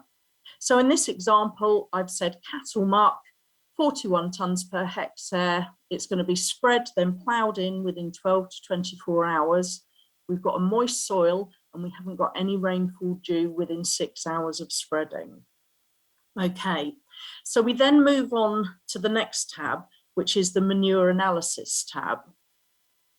And what we have here is for a very, very wide range of organic manures, the software comes pre-populated with the standard or the average analysis of the organic manures.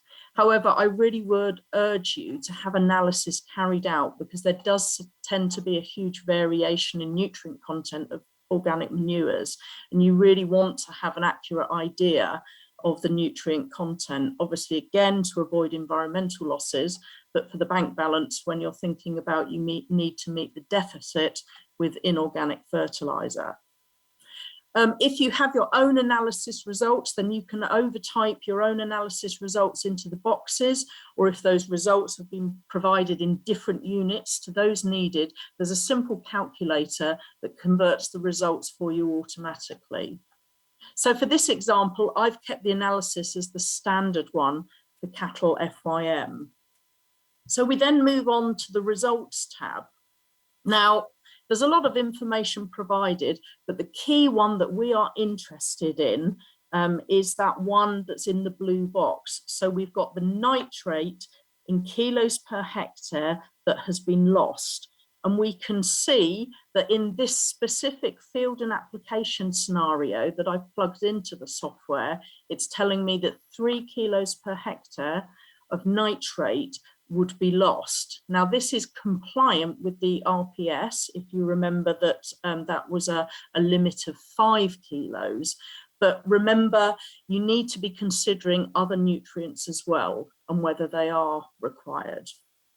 Now, if I give you a slightly different scenario, so what I have done is I have used exactly the same field criteria and timing and so on, but this time I've put in an application of 50 cubic meters per hectare of digestate. And we can see there that there is an absolute whopping nitrate loss of 38 kilos per hectare. This is clearly non-compliant with Rule 1. And the reason for that is because digestate has a much, much higher proportion of readily available nitrogen, and it's that nitrogen that's prone to leaching. So some digestates have been analysed and they are very, very close to inorganic fertiliser in terms of the readily available nitrogen. So in order to be compliant, we would have to reduce that application rate down from 50 cubic metres per hectare to 9 cubic metres per hectare, ideally to a crop with an autumn nitrogen requirement. But you can see, because it's so close to inorganic fertiliser, it would actually make a lot more sense to apply it in the spring.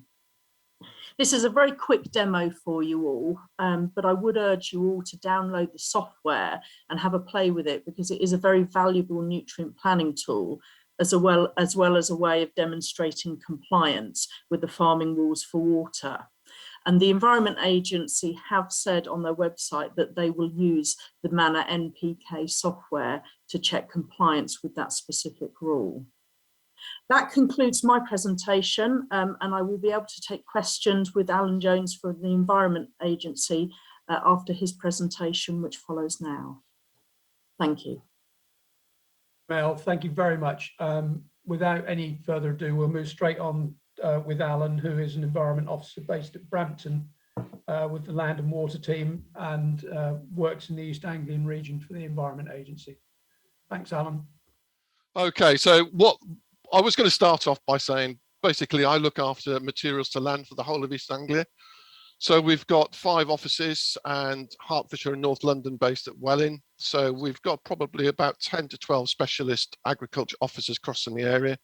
And the first page I've got for my presentation would have been a picture of Alconbury, Weston, at the top end of the patch, looking at a flood event that occurred after a rain event in December, January 2021. And it shows a picture of the whole of the Alconbury Weston village covered in floodwater, which is heavily silted. Now you can look at the environment detrimental effects of flooding in terms of the sediments on fish and the biodiversity within the rivers. But more importantly, I look at it from the economic point of view as well, because in that water will be soil-bound phosphates and nitrates, and basically they've been lost off the farm environment. In 2011, 2012, what we had was a report from NFU East Anglia and the EA as a combination looking at phosphate issues in East Anglia. We tend to look at national publications, and there's very little focused on our area. But this was a looking at 3 catchment areas instead of something that was nationally produced. And we know that in our area, we tend to have a rather large amount of phosphate, simply because we're one of the largest arable areas in the UK. What we need to think about is what's happened since then. And obviously we've had farming rules for water that came out in 2016 as consultation, passed as legal in 2018, 2018 to 2019, advice and guidance only, 2019 onwards is enforcement. And what we had is an issue this August in relation to livestock manures and biosolids, and in particular organic manures effectively. This was overcome by a regulatory position statement 252, which is on the screen at the moment. And basically that gave some substance to what actually regulation for Rule 1 was all about. And that gave us a frequently asked questions highlighted area, because it enabled us to understand a little bit more, because there wasn't probably a good definition like Mel was talking about in terms of the depth of what these things actually meant. Mel explained about the crop needs and soil needs, and they are the importance of actually planning forward what we need to put onto the ground. And Simon Cowell was a very good demonstration of actually how we perhaps need to be thinking about that every farm is unique, every farm manager is also unique, and the way we look after our land is unique. But in reality, we're all trying to do the same thing, try to be economic with what we put into the ground. We expect a good yield from what we put into the ground, but we also got to expect that some of it's not actually going to go forward. So what came out? We were not, the Environment Agency was not able to put this on the .gov website, which is the frequently asked questions to do with what a further explanation, definitions of what we can actually do with RPS 252 and the Act itself. And Mel has very well covered manor NPK in terms of the 5 kilograms of nitrate per hectare leaching possibility. And that was obviously, this RPS goes to March the 1st. So we're actually into spring drilling now, or about to go into spring drilling. And that gave us an indication of what needs to be done and need to thought about. It very kindly hosted by a large number of organisations, whether it be AHDB, NFU, REA, etc., etc. So it was there, out there, but not on our .gov website because we weren't allowed to put it on there.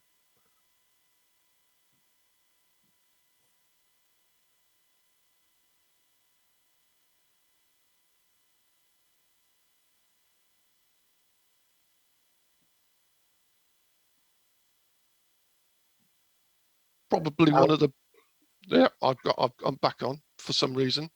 One of the best, the NFU's very good flow chart of the RPS 252 indication for organic manures.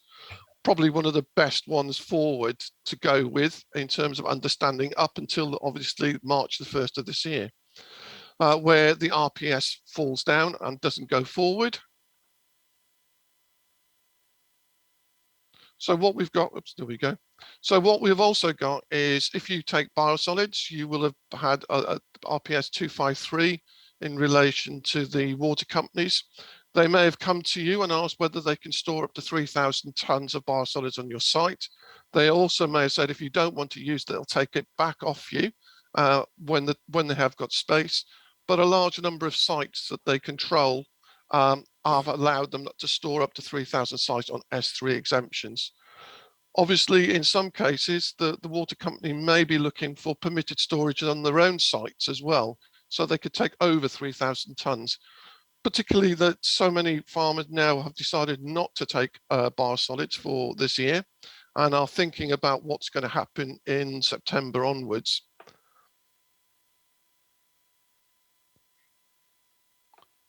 So what did we get? We had 140 notifications in EAN, East Anglia, that there were people wanting to take on board beyond the Farming Rules Regulation 4 Rule 1. So they were notifying that they were not going to be able to hold on to what they're supposed to and comply with the regulations. But also the water companies went forward and put some more notifications in for biosolid spreading before winter crops for the August spreading period. As you can see, there's quite a big difference between everything that we saw, and we could then look at the idea of where we're going to go forward now. So it ended up with a parliamentary committee that did the Food and Rural Affairs Committee, having in January a meeting with George Dunn from the Tenants Farmers Association, and then Andrew Neal, and then from the EA as well. And then the water company was also, the Water UK was also representative there as well, because of the biosolids issue. So there's been a few letters backwards and forwards, but what came out was there have been meetings, closed door meetings between a large number of groups, the EA and DEFRA, in relation to what's going to happen now. And out of that meeting came this the notification that there was going to be further information provided by DEFRA from February onwards, what's going to happen in terms of, was there going to be another RPS 252 for spreading organic manures in the autumn period of 2022, and relationships in terms of what's going to happen with biosolids as well. So Mel very well covered in terms of NPK and organic manures and the nitrate leaching potential, but we also got to think about phosphates as well, because obviously they have a big impact on our catchments. So we have got a number of new inspectors out there. We've employed 50 agricultural regulatory officers across England. and we've got 4 in East Anglia, 2 in the Norwich office and 2 with me up at the top with Brampton and Bedford. And they are going out to contact farmers to carry out inspections under farming rules for water. And obviously you can see that the other parts of the investigations that we do are all on the side. Hopefully we're going to find everybody's compliance with everything, that everybody's doing their soil testing, everybody's having the issues in terms of managing their nutrient management plan and planning everything that's going forward and not exceeding what the crop and soil needs. But we can't say that everybody should be doing what it says in RB 209. What we're saying is every farm is unique, and that's where the conversation point needs to come through. Why are you doing something? Rather than, it's an advice and guidance. It's not slapping wrists or anything else like that. It's actually truth finding what's going on in our own catchments. So having missed most of my slides at the beginning you can find out from your whether your catchments are actually having issues with problems with the quantity of phosphate and nitrates in the water. There is an app on the website and the .gov website, which I can't find here now because it was at the beginning of the presentation. And you can go there and have a look at your own ones. So I'm going to stop there rather than recap anything else and see if there are any questions. Alan, thank you very much indeed. And Mel, thank you for your earlier presentation as well. There are some questions and we're not going to get through them all in the time we've got allocated, but I'll try and pick out some of the ones that are worth looking at. One is a practical question on applying various mixes of farmyard manure or digestate in the autumn, with then sowing a cover crop for ploughing down and re-drilling with a sugar beet crop or something in the spring. How does that fit with the regulations? Do you want to go, Mel? Yeah, I was just going to say the information that is out there is that the idea of a cover crop is that one of its prime purposes is to actually catch and mop up nitrogen in the soil. So there is no requirement for additional nitrogen to be supplied from an organic manure application. So if it was just a cover crop that was going to be destroyed, then that would be no. If it was a crop that was going to be grazed by livestock, so effectively it was being harvested and there is a nitrogen requirement, that would be different. I think we'd be looking very closely at a digestate, probably with a high readily available nitrogen going on before a cover crop, exactly like Mel was saying. I think that's disposal rather than recovery activity. And if it's a mixture of different organic manures, then you really must get it analysed, I mean, for your own benefit, so that the nutrient planning is as accurate as possible, and any subsequent fertiliser applications. Thank you very much for that. I think that's going to lead to more confusion rather than less, but we'll see how it goes. But it is, autumn applications are certainly becoming something of a no-no, which is understandable. Which leads to another question, probably, is storage and the consequential risks on storage, but that could be a different issue altogether. If manures need to be applied in the spring to standing crops, how can they be incorporated for context where 100% winter cropping and we use biosolids? There's no requirement for manure applications to be incorporated to a standing crop. It is possible to do. I appreciate it. It can be difficult to a standing crop without damaging the crop. But in that situation, what the farmer does have the possibility to do is to look at reducing the application rate, because these rules aren't saying you cannot spread. They're saying you need to spread safely. And the concern is about nitrate leaching. And that's what this RPS is about. Thank you. And question for Alan, really. Why were the Environment Agency not allowed to put their guidance on .gov website? I've come across this on other aspects of EA regulations and rulings.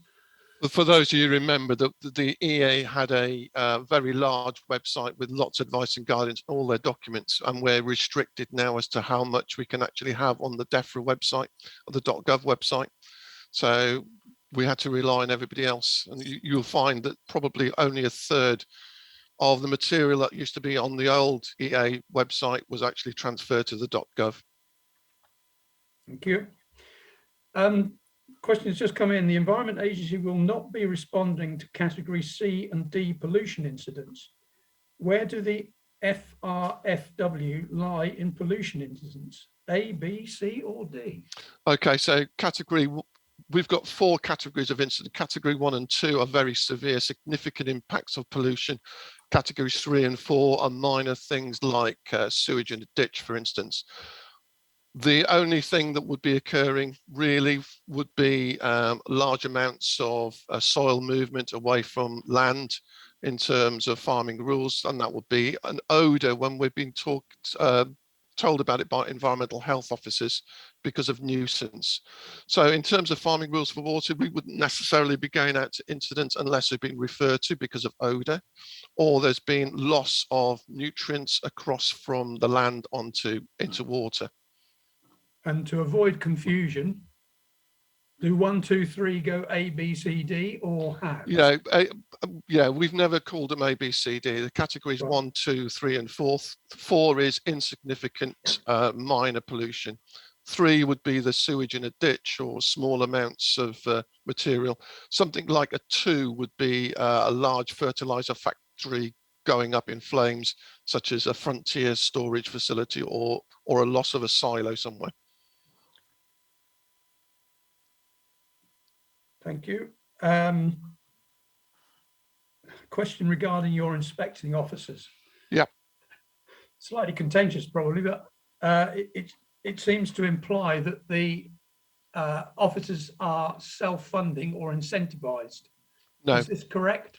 No, they're not. They're not self-funding. It's a DEFRA project because we've had the issues of 60-40 split between water companies and agriculture in terms of pollution to water courses. So the water courses don't reach the Water Framework Directive good status. So DEFRA have provided us with extra finance for 50 officers across UK. 48 were actually appointed, 4 in East Anglia. And the idea is that they're going to help. Previously, we would have only, for this last year, only for 54, we would only be allowed to do 54 farm inspections across the whole of East Anglia. The 4 that we've got have got to do 26 each before the end of March, and then 92 before the end of their period, which is in probably next year, 2023, when they finish, unless DEFRA come up with some more money. So there is no incentive. It's all advice and guidance unless there is a major breach of an issue in terms of compliance for any of the things that we're responsible for. Thank you. Well, I think one that Simon may want to comment on as well. Soil organic matter is seen to be beneficial to soil health and structure. Nutrient holding capacity, water holding capacity, etc., are improved. With the new rules in place, is this not limiting what organic matter can be applied and therefore having a detrimental or potentially detrimental effect on soil health, or the potential to improve soil health? Well, the restrictions, I think, as I mentioned, are those high readily available nitrogen manures. So that's slurry, that's digestate, that's poultry muck, and they actually add the lowest quantity of organic matter to soil. If we're talking about the traditional farmyard manures, straw-based, there aren't restrictions on those. So you can meet the requirements of Rule 1 and the RPS without any restriction. I mean, obviously, soil organic matter is important in any respect, but it's overall soil health. You've got to think about what you're doing with straw. You've got to think about organic matter, how you're traveling, tire pressures, that sort of thing, because the more we can look after the soil, then the easier it makes it to apply manures in spring, particularly on heavier soils. Thank you. I'll draw a close to the questions that were directly for Mel and Alan, and thank all our speakers at that point. We've got 5 minutes at the moment.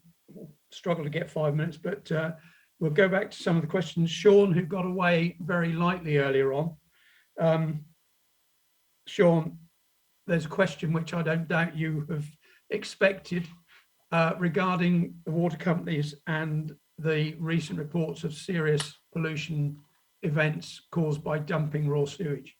And the question is, how are East Anglian companies addressing these environmental breaches? Yes, it's a good question, and definitely, I think it's important that as an industry we get our house in order as well, and if there, where there are problems in catchments where discharges are occurring that are causing a detriment to the environment, then yes, definitely we should be investing in solving those problems, and there is investment through the Water Industry National Environment Programme and other means. So yeah, completely. It's I think my presentation focused on the sort of water quality impact specifically on our ability to supply drinking water, but obviously there are other multiple impacts on water quality. There's impacts on the ecological health, and there's impacts on recreational use of bathing waters, and I think we've all got to be thinking holistically, thinking about every impact on the catchment, and try and work together. All because we all have a stake in the health of our waterways. Thank you very much indeed. Whether that's comfort to anybody yet, I don't know, but I'm glad that the water companies do acknowledge that they have an issue that between us we might help each other sort. Simon, coming back to you, what sort of winter wheat yields would you expect under your system? And actually, are you getting a premium of any sort when it comes to selling them? Because you've got a mix, presumably not, because you've got mixed varieties. Yeah, no premium at the moment. I mean, that's something we're working on with the Green Farm Collective, selling regenerative produce, hopefully, and bakers and whoever shoppers even are going to be interested in that in the future. Not at the moment. Yields, a lot of regen farmers will claim their yields are just the same, but I think they're a bit of an exaggeration. My yields certainly aren't as high as if I was doing heavy cultivations. If I went and ploughed my farm up next year, my yield would definitely increase, I'm sure, because I'm tapping into all the nutrients I've been building up in the organic matter over 20 years, and that's just how it is. That's what organic farmers do, is release nutrients from the build-up of organic matter. So yeah, my yields are lower, and they're also more dependent on weather conditions, because I'm not in control of the how the soil biology operates, and the temperatures and the soil temperatures and the water and things. So yeah, it's not easy. I'm first to admit that. Do you independently benchmark your financial performance against conventional operations, and if so, how does that stack up? Well, I haven't put my own figures in, but there is a groundswell benchmarking group which consistently shows the regen farms are 50, 80 pound a hectare above conventional farmers, just from massive cost savings. So that alone is an encouragement for people certainly to go and have a good look at it. Yeah, you're definitely not, your profits are going to be more, yes. Yeah. Thank you very much for that. Richard, talking about the grant schemes and so on and so forth, will the slurry investment scheme include AD, and more importantly, the byproducts of AD, i.e. the storage spreading systems for farmers using digestate to meet green farming credentials? A good question. At the moment, it's inferred that it's not covering AD. It is primary slurry systems operated, I believe, by livestock farmers is the focus, certainly in this first year of support. Not heard anything necessarily positive or negative on further scope into the AD activity. Right, because you know, I mean, there is obviously a huge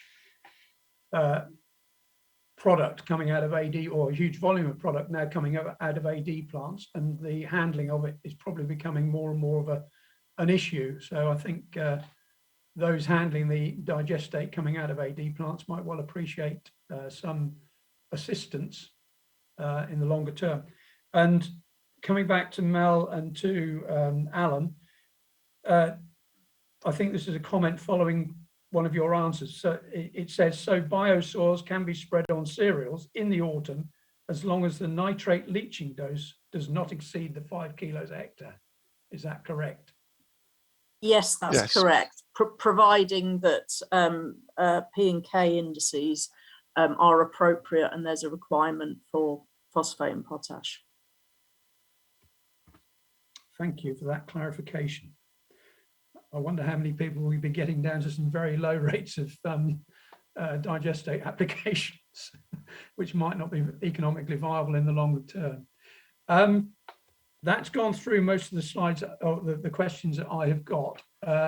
And I think, given that we are still able to continue, I'm not sure how much longer I'm going to be going. We've got 126 people still online, which is very encouraging. And thank you very much for continuing to attend. But I think I will draw things to a close whilst we're ahead and winning. And questions that haven't been answered, I hope we will get back to you. They have all been logged, and it will be hopefully distributed amongst the various speakers to try and get back to those questions that were not answered. But can I just say thank you very much indeed to all our speakers. This has been a first-time experience for me chairing an online event as big as this. So I hope that everything has gone satisfactorily, and you will all be able to come back and attend on Wednesday the 9th, when we look at the policy forward look edition of these events. Thank you everybody for attending. And as again, I say thank you very much to all of our speakers. Goodbye and have a good day. Thank you.